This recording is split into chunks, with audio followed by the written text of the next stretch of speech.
This episode is brought to you by Nespresso and Samra Origins by the Weekend Coffee Collection. Introducing Samra Origins. My collaboration with Nespresso is a connection to my roots, to my mother, Samra. Coffee that hits the right notes. It transports you. Crafted with unique notes and bold soaring flavors. Experience a taste that moves you. Nespresso and Samra Origins. Discover more at Nespresso.com. How many discounts does USAA Auto Insurance offer? Too many to say here. Multi-vehicle discount, safe driver discount, new vehicle discount, storage discount, legacy. How many discounts will you stack up? Visit USAA.com/auto discounts. Restrictions apply. The new McCrispy Strip is here. Dip approved by ketchup, tangy barbecue, honey mustard, Sprite, McFlurry, Big Mac sauce, double dipped in buffalo and ranch, more ranch, and creamy chili McCrispy Strip Dip. Now at McDonald's. Ba-da-ba-ba-ba. This episode is brought to you by Indeed. When your computer breaks, you don't wait for it to magically start working again. You fix the problem. So why wait to hire the people your company desperately needs? Use Indeed's sponsored jobs to hire top talent fast. And even better, you only pay for results. There's no need to wait. Speed up your hiring with a $75 sponsored job credit at Indeed.com/podcast. Terms and conditions apply.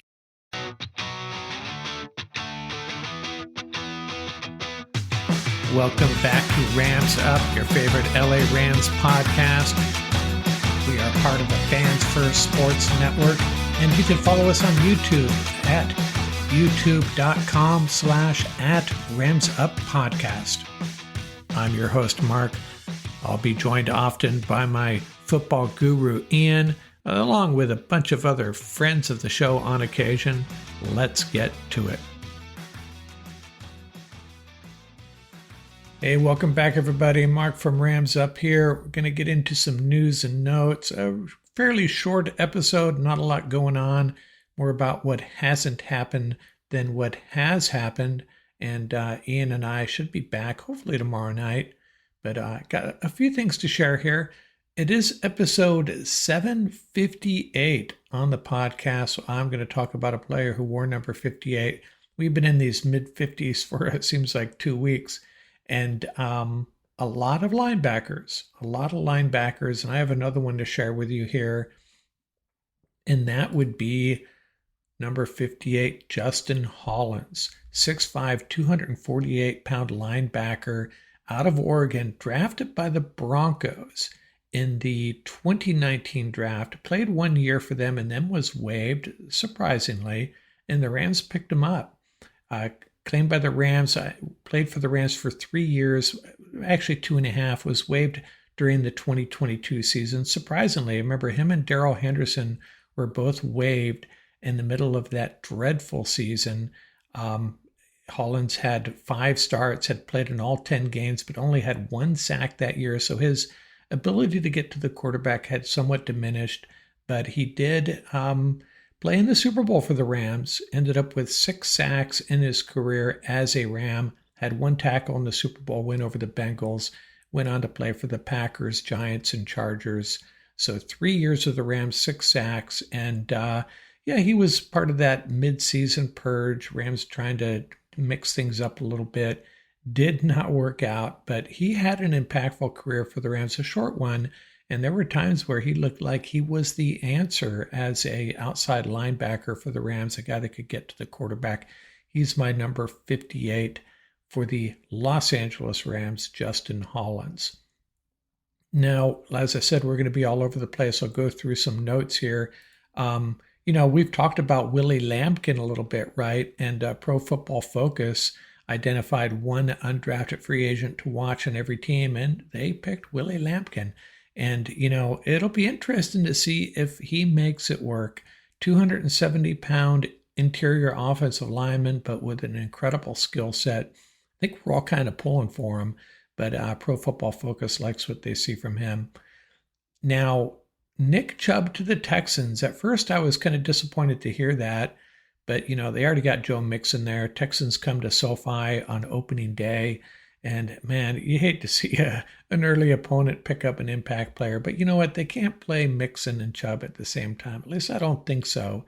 And remember the Rams' old tight end coach, Nick Caley, is their offensive coordinator there with the Texans, and he's trying to get that gap power running game going, and I think that's why they brought him on, at least what I am reading. So Browns moving on from Chubb. They drafted 2 running backs in the draft, Quinshon Judkins and Dylan Sampson, 2 guys Ian talked about when we went over the running backs in the draft.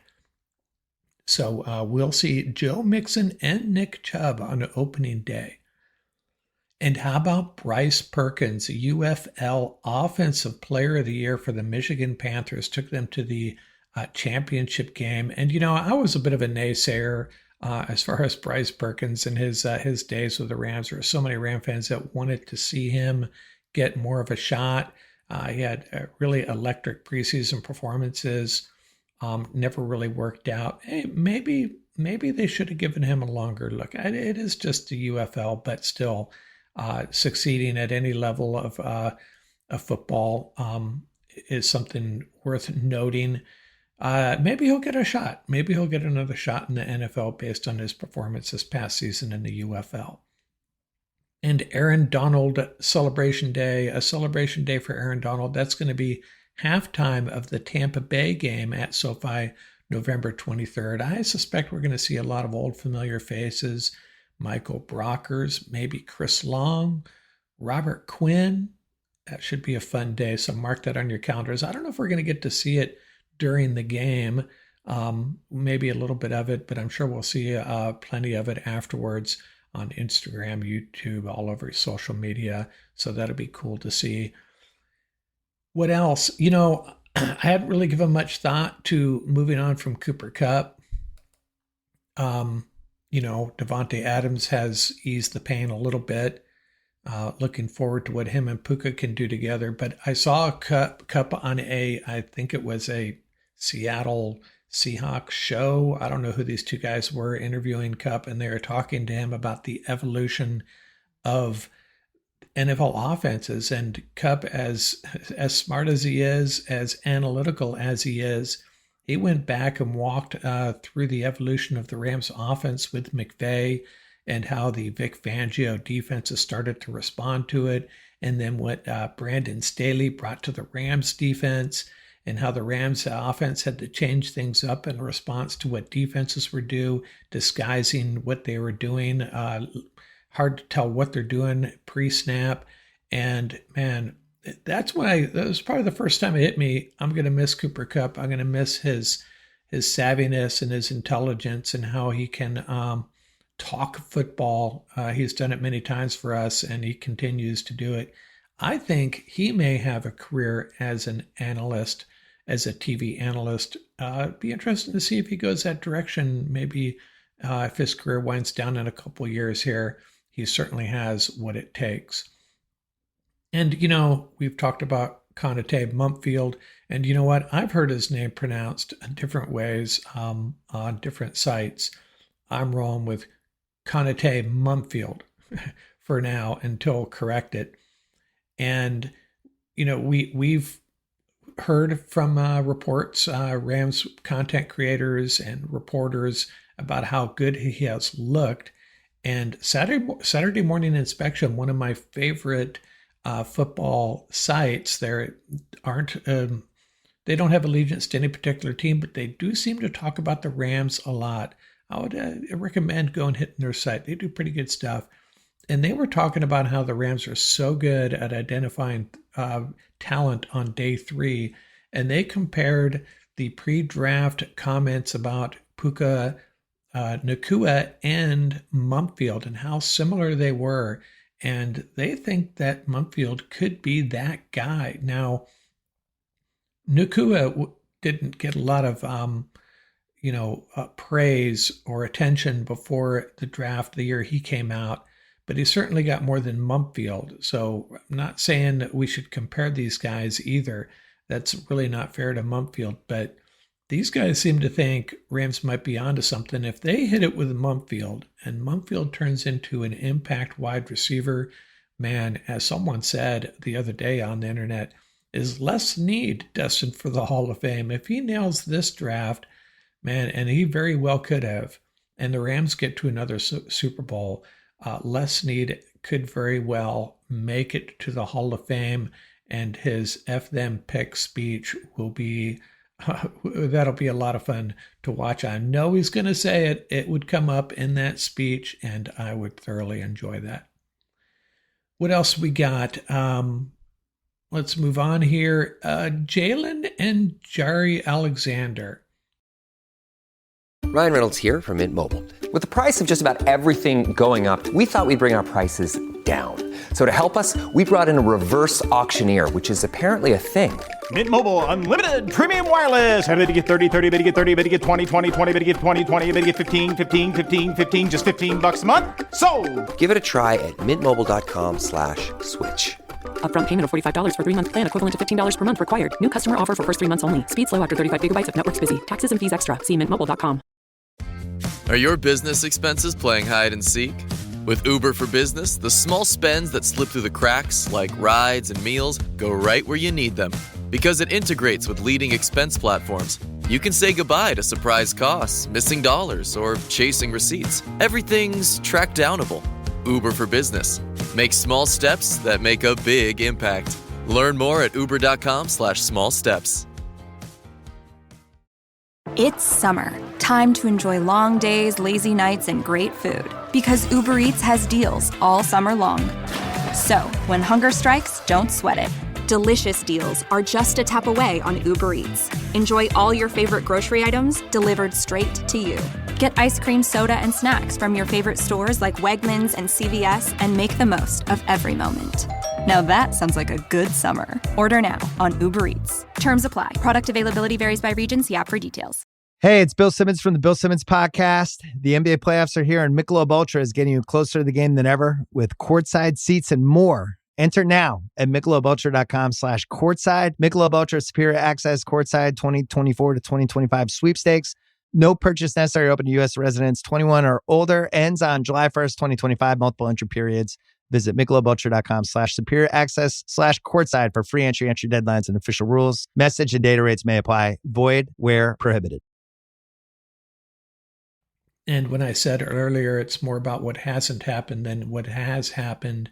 You know, Sean McVay made a comment that someone asked him about Jari Alexander, and I think his comment was, I don't think that's the direction we're going to go.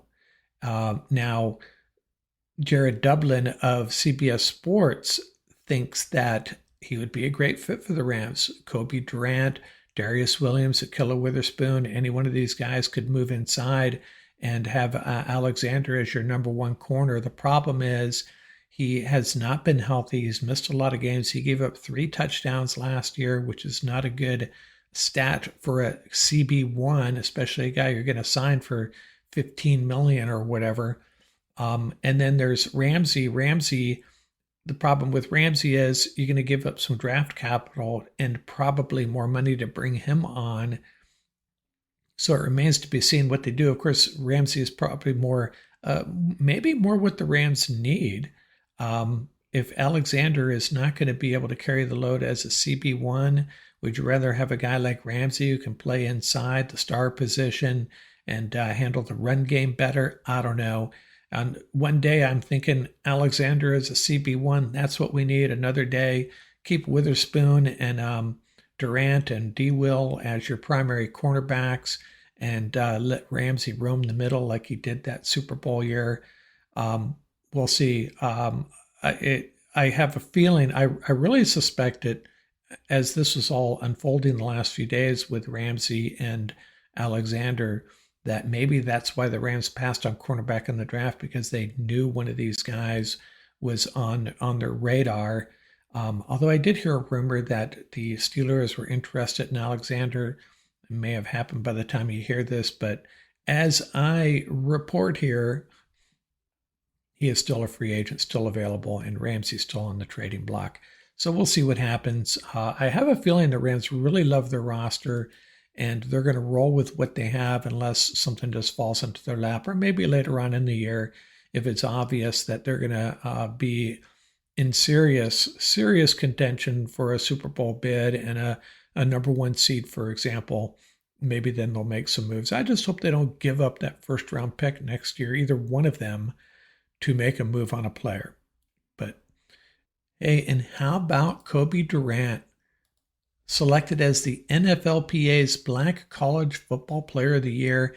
And this award isn't just about playing football. It's about dedication to your community, character, upholding the values, values that they appreciate there. And so salute to him. It's just another reflection of the Rams culture, the culture that they have built. So it's kind of cool to see a Ram get this award. So shout out to Cobie Durant. Good job representing the Rams well. Like this entire roster seems to be on the same page when it comes to that community service, high character, and doing the right thing. So good job, Cobie. Hey, let's talk quarterbacks a little bit.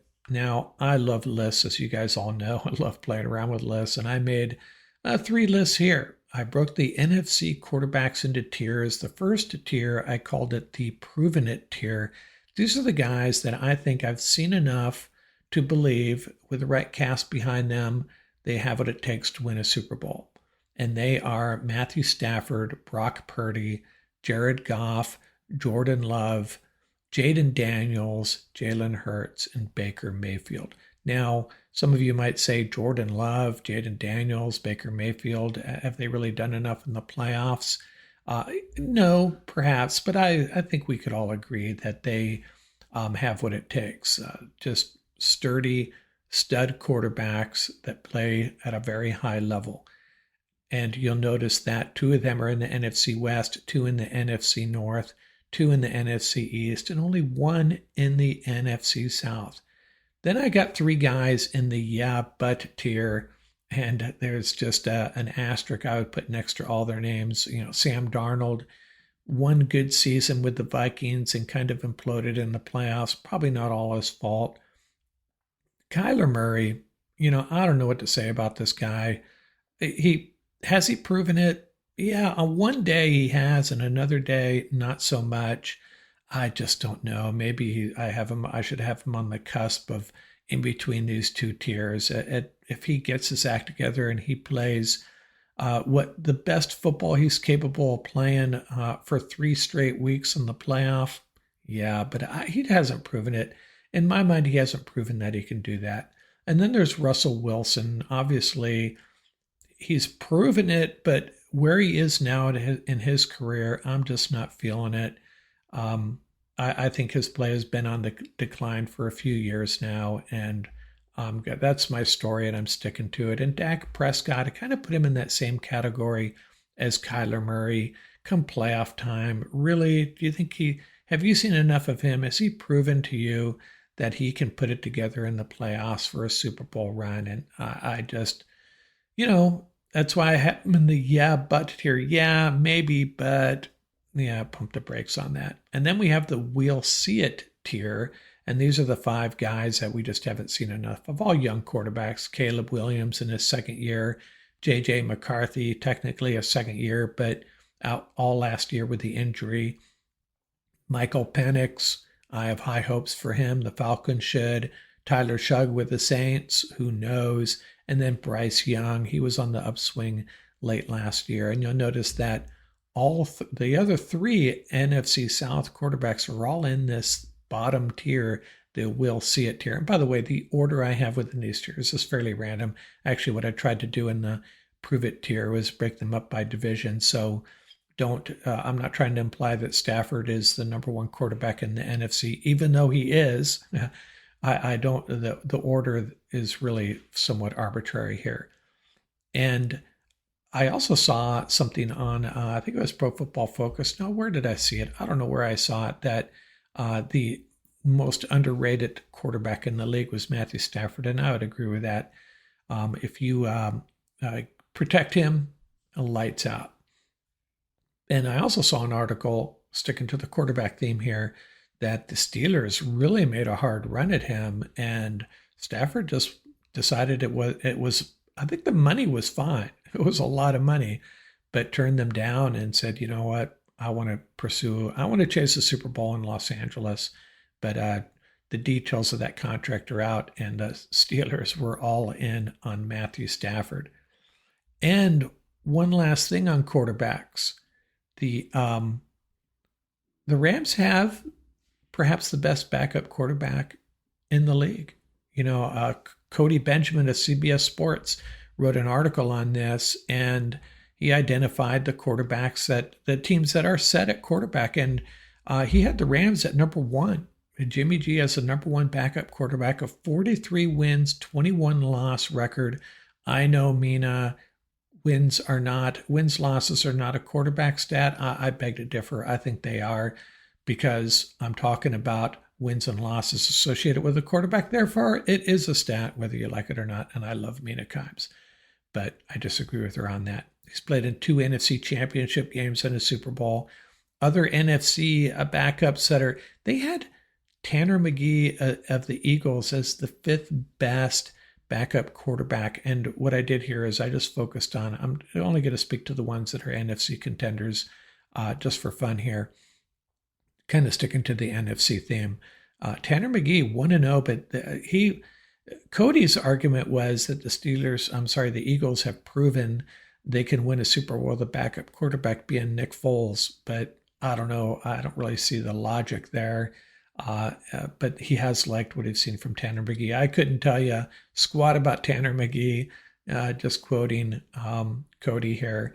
And he had the 7th best backup as Malik Willis of the Packers. Man, he stepped in for Jordan Love, 3 wins, 2 losses. It was really surprising. Remember, he looked really good. And then the Commanders, Marcus Mariota, even though he's got a losing record, Mariota with the Commanders, what I like about him is that he can do a little bit of damage with his legs, and I think that's what you want in a backup. Maybe not the Rams. I don't think Sean McVay is interested in that. I think that's one of the reasons they moved away from Carson Wentz, because they wanted someone who can just roll with the same offense and stay on schedule, and Jimmy G fits that better than Carson. Now, Marcus Mariota, though, if you're looking for a quarterback come off the bench and extend plays, create off schedule, Mariota is a guy that can do that, and a guy with tons of experience too. So he was their 7th best backup. Commanders was Marcus Mariota with the Commanders was the 8th best. Malik Willis with the Packers was the 7th. And they have the 9th best, the 49ers, Mac Jones, another guy with some experience, a losing record though, 20 wins, 29 losses. He was there with the Patriots when they were going downhill, so can't put too much stake into that. But he's another guy I think that fits a McVay Shanahan offense that can stay in the pocket and stay on schedule and make the throws. And then the number 10 backup, and I didn't really feel this, even though I was a big fan of Sam Howell. My special assistant and I both thought he would be a good add to the Rams. The Rams tried to trade for him actually before the Seahawks grabbed him. So they did. Sean McVay did like what he had seen from Sam Howell up to that point in college and the brief appearances with Washington. But since then, I don't know, man. He takes a lot of sacks. I don't really understand this number 10 ranking, but unless you see the entire rankings, it's hard to make an assessment. But they have him as the number 10 backup in the league with the Vikings. He has a 5 wins, 13 losses on his career. So enough about quarterbacks. Enough from Rams Up for this episode. That's all I got. Ian and I will be back hopefully tomorrow night. Please like these videos, subscribe to the podcast, follow, all that good stuff. Really appreciate it. Out here from Rams Up. Whatever the occasion, effortless elegance is right this way. Because Hilton brings you new ways to stay courtesy of the Nomad London. And it doesn't stop at award-winning dining in a space draped in velvet and illuminated by vintage chandeliers. No, this day goes beyond with unparalleled personalized service and attentive hospitality. Oh, and did we mention the Nomad London can be booked using your Hilton Honors points at Hilton.com? Hilton, for the stay.